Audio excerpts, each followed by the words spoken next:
ஹைதராபாத்ல சுபரா விக்குது பாருங்க, பிரிண்டட் துணியில சுபராங்க. அதுல என்ன எழுதிருக்கு சுத்தி பிரிண்ட் பண்ணிருக்குன்னு கேட்டா, அடியானே உணவு கொடுத்த விருந்தாளியே வீட்டுக்கு சொந்தக்காரனே, இந்த அடியானுக்கு நீ சோறு கொடுத்தேன்னு ஒண்ணு மெச்சிக்காது, இவனுடைய ரிஸ்க ஓ வீட்டுல வச்சு கொடுக்கறதுக்கு உனக்கு நசீபு கொடுத்தானே அந்த அல்லாஹ் புகழ்ந்து எழுதி வச்சிருக்கு. எவ்வளவு வித்தியாசம் இருக்கு பாருங்க கொஞ்சம் அல்லாஹ். அதனால அன்பர்களே, புகழ் அல்லாஹ்வுக்கு தான் சொந்தம்னு துவா ஓதிவிட்டா, என்ன இருந்தாலும் சோறு கொடுக்கிறவன் அதற்கு ஏன் அக்குல கொஞ்சம் துவா செய்யுங்கன்னு சொல்லுவான். நிஸ்பத்துக்கு ஒரு ஹக்கு இருக்குமா, நிஸ்பத்துக்கு ஒரு மதிப்பு இருக்கு. பை நிஸ்பத்துக்கு ஒண்ணுமே இல்லைன்னா இப்ப ஷேக்குக்கு மதிப்பு இல்லை, ஷேக்குக்கு ஒண்ணு செய்ய வேண்டியது இல்லை. நிஸ்பத்துக்கு ஒண்ணுமே இல்லைன்னு சொன்னா ஷேக்குக்கு ஒண்ணுமே இல்லை, எல்லாம் அல்லாஹ்வுக்கு தான் சொந்த புகழ் அடங்கணும். ஆனா அல்லாஹு தஆலா ஷேக்குடைய நிஸ்பத்துல தாலீம் கொடுக்கறதுனால ஷேக்கை மதிக்கிறோம், அவங்களுக்கு ஹிதமத் செய்ய அர்ப்பணமாகிறோம். இருலோக ரட்சகருடைய நிஸ்பத்துல இந்த ஈமான் நமக்கு பிச்சை கொடுத்ததுக்காக நம்மளுடைய உயிர் பொருள் அனைத்தையும் விட இருலோக ரட்சகர் நம்ம மதிக்கிறோம், முகப்பத்து வச்சிருக்கிறோம். அப்ப நிஸ்பத்தை கொண்டுதான் எல்லாம்.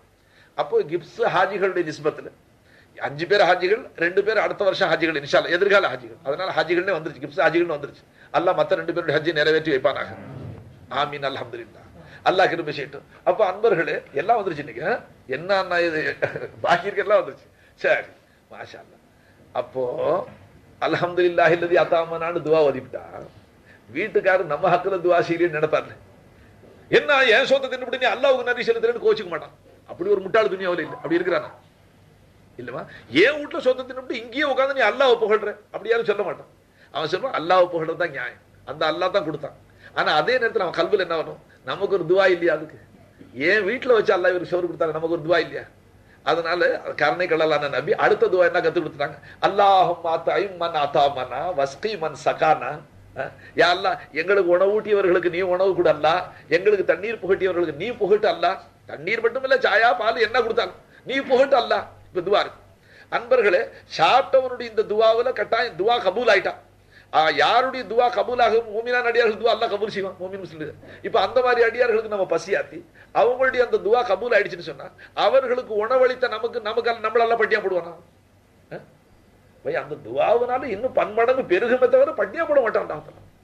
நாம தப்பான கணக்கு போட்டு இன்னைக்கு கஞ்சர்களாக மாறிக்கொண்டே வரோம். அதனால நல்ல நியத்துகள் அல்லாஹு ஜல்ல ஷானஹு தஆலா வஅன்ஃபிகு மிம்மா ரஸக்னாக்கும், நாம் உங்களுக்கு கொடுத்த செலவு செய்யுங்க.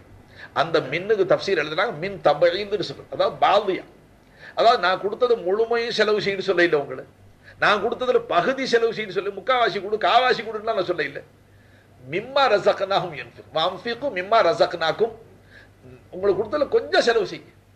அதுக்கு தஃப்சீர் எழுத சொல்றாங்க, முஸ்லிம்களுக்கு உதவும்படியான நல்ல காரியங்களுக்கு, முஸ்லிம்களுக்கு ஆபத்து வரும் பொழுது பாதுகாப்புகளுக்கு, இந்த மாதிரி காரியங்களுக்கு நல்ல காரியங்களுக்கு, குறிப்பாக முஸ்லிம்களுக்கு ஆபத்துகள் வரும் பொழுது பாதுகாப்பு, ஆபத்து வரும், ஜிஹாதுடைய காலங்கள் வருது, அப்ப காசுகள் ஏராளமாக செலவு செய்யும்.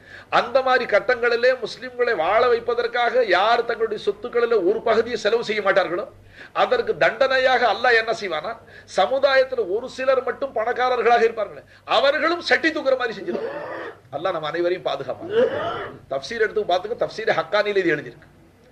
அதாவது மற்றைய முஸ்லிம்கள், ஏழை முஸ்லிம்களுடைய வாழ்க்கை, அவர்களுடைய வரக்கூடிய கஷ்ட நஷ்டங்களை பாதுகாக்க தன்னால் இயன்ற அளவுக்கு ஒரு பகுதியை கூட தான் காசு பணங்களை செலவழிக்காத கஞ்ச இருக்கிறாங்க.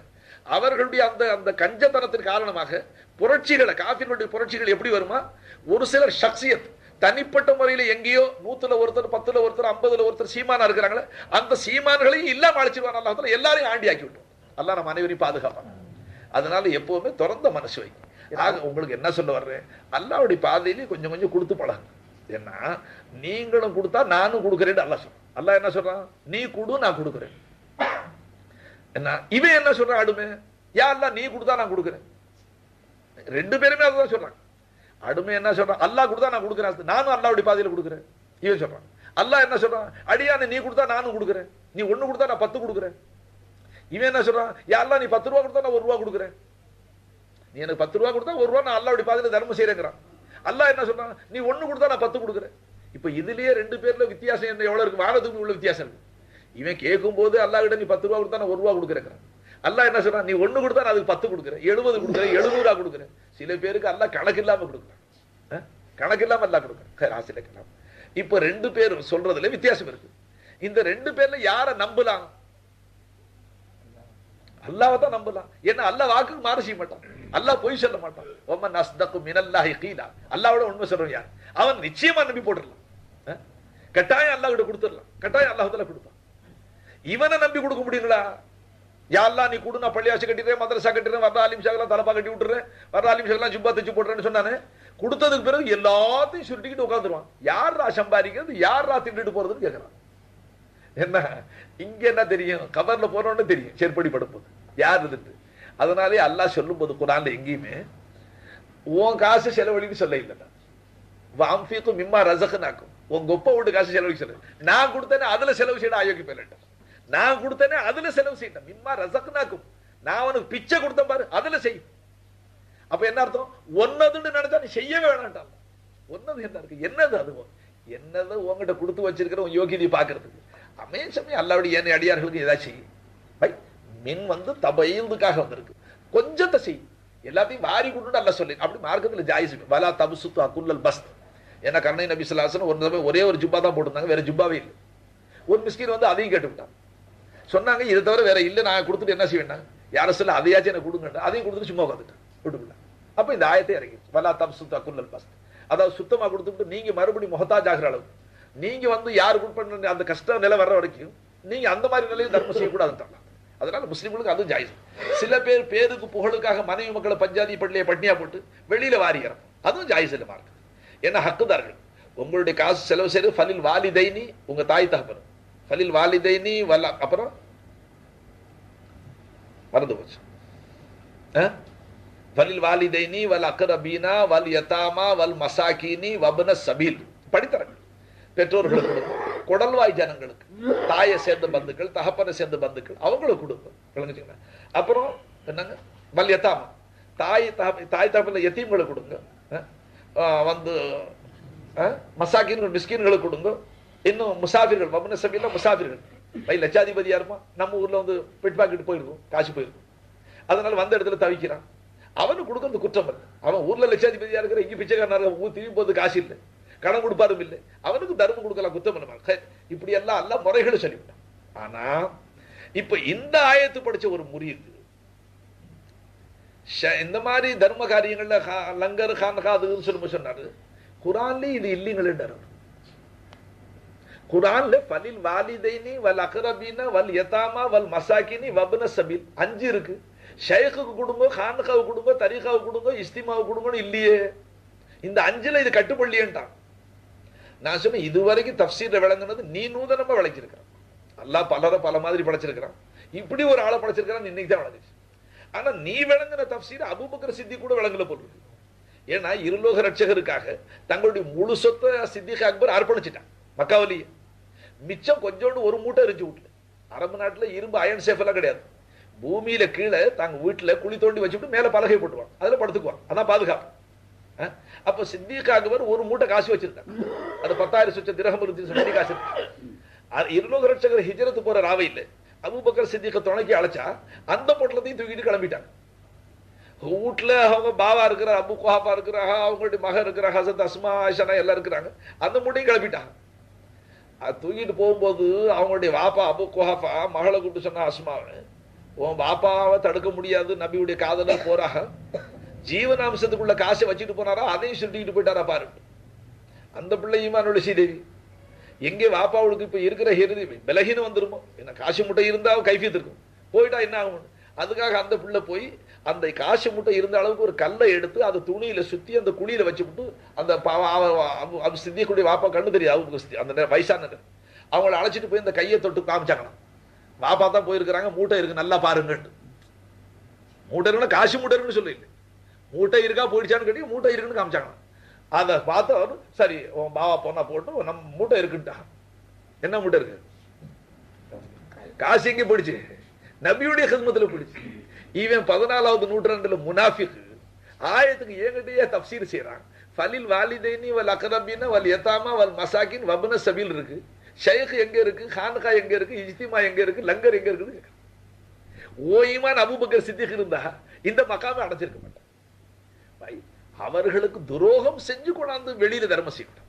ஜகாத்து மசலாவலி முந்தி தங்களுடைய பந்துக்கள், அதற்கு பிறகு தான் தெருவில் உள்ள முஸ்லீம், பிறகு தான் ஊர்ல உள்ள முஸ்லீம், அதற்கு பிறகுதான் வெளியூர்களுக்கு. மார்க்க சட்டம் தனக்கு நெருங்கியவர்கள். இதுக்காக வேண்டி எல்லாரும் அப்படி கணக்கு போட்டானா பள்ளிவாசியா இருக்கட்டும், மதரசாயா இருக்கட்டும், தீன் எப்படி நடக்கும்? அப்படி ஒரு பகுதி அல்லாஹ்வுடைய பாதையில செலவழிக்கும். சஹாபாக்கள் தாய் தகப்பன் எல்லாம் வீட்டுல மனைவி மக்களுக்கு இருந்த காசெல்லாம் சொத்தெல்லாம் கொண்டு ஜிஹாதுல வச்சு விட்டாங்க. ஹத்தாக்கி தபூக் யுத்தத்துல அபூபக்கர் சித்திக், அபூபக்கர் ஜிஹாதுக்கு எவ்வளவு கொடுத்தீங்க, அல்லாஹ் ரசூலுக்கு எவ்வளவு கொடுத்தீங்க, வீட்டுல என்ன வச்சுக்கிட்டு கேட்டான். யார் ரசூலுல்லாஹ்? வீட்டுல இருந்ததெல்லாம் கொண்டாந்து ஜிஹாதுக்கு வச்சுட்டு அல்லாஹ் ரசூல் கொடுத்துட்டேன், வீட்டுல அல்லாவையும் ரசூலையும் வச்சுட்டேன். இவன் ரசூலை சேர்த்தாலே இருக்குங்கிறான் என்று அபூபக்கர் சித்திக் சொல்லும் போது கிதாப் ஒழுங்கா ஓதிப்பார். சித்திக் அக்பர் சொல்லும் போது வீட்டுல அல்லாவையும் ரசூலையும் வச்சிருக்கிறேன். வழங்குச்சுங்களா ஹாசிலுக்கலாம். எங்க வந்துச்சுமா? டியூஷன். இப்ப ஹஸரத் அவர்கள் சொன்னபடி இந்த டியூஷன் நீங்க எல்லாம் விளங்குனவங்க ரப்புக்கு தாரிஃபெல்லாம் நல்லா தெரியும். ரப்பு யாரு? ஷைய நாகீஸ் அல தர்தீப் காமிலாக்கி சம்பூர்ண நிலைக்கு கொண்டு வர சிஃபத்துக்கு பேரு சிஃபத் ருபூபியத். அப்போ எனக்கு ரப்பு அல்லான்னு சொல்லிவிட்டோமா இல்லைங்களா? காலு பலாவல அல்லா தான் ரப்புன்னு சொல்லிவிட்டோம். இப்போ துனியாவில் வந்து ஒவ்வொரு ரக்காத்திலையும் ஒது செஞ்சு கிபிலாவை முன்னோக்கி நின்று அல்லாவுக்கு முன்னால ரப்பில் ஆலமி நீதான், ஆலத்துக்கெல்லாம் ரப்பு நீ. அப்ப எனக்கு ரப்பு நீ தான், என் மனைவி மக்களுக்கு ரப்பு நீ தான். ரப்பு நீ தான் என்ன அர்த்தம்? நாகிசான என்ன? இல்லாம இருந்த அதம்ல இருந்த என்ன ஆலம இம்கான்ல கொண்டு வந்து நாகிசான என்ன எனக்கு தேவையான சகலத்தையும் கொடுத்து சம்பூர்ண நிலைக்கு ஆக்கி வைக்கிற ரப்பு நீ தான் சொல்றானா இல்லைங்களா? இதை உணர்ந்து இதுல ஸ்திரமா இருந்து போகணும். ஹதீஸ் ஷரீஃப்ல தாக்க தாமுல் ஈமானி மன் கால பில்லாஹி ரப்பன் வர், தாக்க தாமுல் ஈமானி மன் ரலிய பில்லாஹி ரப்பன். கால और रलिय में बहुत फर्क है. அல்லாஹ்வை ரப்புன்னு சொன்னவன்னு சொல்லி இல்ல அல்லாஹ் தஆலா ஸல்லல்லாஹு அலைஹி வஸல்லம். அல்லாஹ்வை ரப்பா இருக்கிறது பொருந்தி கொண்டானே. மன் ரலிய பில்லாஹி ரப்பன் வ பில் இஸ்லாமி தீனன் வ பி முஹம்மதின் ஸல்லல்லாஹு அலைஹி வஸல்லம் நபிய்யன் வ ரசூலா. இஸ்லாத்தை தனக்கு மார்க்கமாகவும் நபி ஸல்லல்லாஹு அலைஹி வஸல்லம் அவர்களை தங்களுக்கு அல்லாஹ்வுடைய தூதராகவும் அல்லாஹ்வை ரப்பாகவும் பொருந்தி கொண்டானே, அவன் ஈமானுடைய இன்பத்தை அனுபவிப்பான். அவன் ஈமானுடைய இன்பத்தை அனுபவிப்பான். நாம அல்லாஹ் ரப்பா இருக்கிறதுல பொருந்திக்கிறது நம்மள்ட்ட கல்வில பொருத்தம் இல்லை. பொருந்தி கொண்டிருந்தா நீ கேள்வி எப்படி கேட்ட? பை நாகிஸ காமிலாக்குறது அல்லாஹ் பொறுப்புன்னு கேட்ட. நீ முரீது நாகிஸ் என்று விளங்குற, ஷைഖ காமில்னு சொல்ற. சொல்றமா இதுங்களா? யாரும் காமில் இல்ல, அல்லாஹ் தான் காமில். காமில் காமில்னு சொல்றது ஒரு ஷைഖ தன்னை தானே காமில்னு சொன்னா அவர் நாகிஸ் என்பதற்கு அடையாளம் என்று சர்க்கார் சொன்னார். எந்த ஷைഖ தன்னை காமில் ஷைഖ்னு தானே தாவா செய்வாரோ அவருடைய நக்ஸுக்கு அதே அடையாளம் சொல்லிட்டார். अरे अल्लाह कामिल है, इन्हें कामिल कहा है, इसके सिफात खुद नाकिस है, इन्हें कामिल कहा है. அப்ப இந்த காமில் இந்த நாகிஸுடனே காமில் ஐன் ஆயிடும் பொழுது இவர் காமிலா போடுறார், வேற ஒண்ணும் இல்லை. அவன் தான் காமில் கடைசியில. மாஷா அல்லாஹ். இப்ப அல்லாஹ்வை ரப்புன்னு சொல்றதுல இன்பம் யார் அனுபவிப்பா? மன் ரலிய பில்லாஹி ரப்ப. சரி, அதே மாதிரி அல்லாஹ் குர்ஆன் ஷரீஃப்ல அல்லாஹ்வை ரப்புன்னு சொன்னவர்களுக்கு நுஸ்ரத்னு சொல்லல. அல்லதீன காலு ரப்புன் அல்லாஹ், அல்லாஹ் தான் எங்க ரப்புன்னு சொன்னார்கள். அத்துடனே சும்மஸ்தகாமு, பிறகு அதுல தரிபாடா இருப்பார்களே, தத்தனஸ்ஸலு அலைஹிமுல் மலாயிகா, அவர்களுக்கு நுஸ்ரத் மலாயிகத்துமார்கள் அனுப்பு. அல்லா தகாஃபு வலா தஹஸனு, நீங்க பயப்பட வேணாம், சஞ்சலப்பட வேணாம். நான் மலாயிகத்துமார்கள் வந்து ஆறுதல் சொல்வாங்க. உங்களுக்கு என்ன சஞ்சலம்? அல்லாஹ்வை ரப்பாக்கி இருக்கிறீங்க, உனக்கு என்ன கவலை சஞ்சலம்? யார் அனுப்பணும்? அல்லாஹ். இப்ப நமக்கு யாரு? முந்தியே ஈமான் சைஃபர், முந்தியே ருபூபியத்துல பரேஷான். இன்னும் ஒரு ஆள் வந்து சேரானா அவன் இன்னும் கொஞ்சம் பரேஷான் ஆக்கி விட்டுறான். அப்ப நமக்கு குழப்பற ஆளுகளை சாட்டுறான் அல்லாஹ். அல்லாஹ் என்ன சொல்றான்? என்னை ரப்பாக்கி அதுல இஸ்திகாமத் தரிபடு சும்மஸ்தகாமு, என்ன ரப்பாக்குனதுல தரிபட்டு நிற்பார்கள் அவர்களுக்கு ஆறுதல் சொல்லி யார் அனுப்பணும்? தத்தனஸ்ஸலு அலைஹிமுல் மலாயிகா, மலாயிகத்துமார்கள் அனுப்பிச்சு மலாயிகத்துமார்கள் இறக்கி அவங்க அல்லா தகாஃபு வலா தஹஸன், நீங்க பயப்பட வேண்டாம், சஞ்சலப்பட வேண்டாம். நஹனு அவுலியாவுக்கும் ஃபில் ஹயாத்தி துன்யா வல் ஆখিরা, துன்யாவில் ஆகிரத்தில் உங்களுக்கு நாங்க உதவியாளர்களாக இருக்கிறோம். யாருடைய பொறுத்தால வராங்க? தத்தனஸ்ஸலு ஃபாயில் கோன யார் இறக்குறான்? மலாயிகத்துமார்கள்.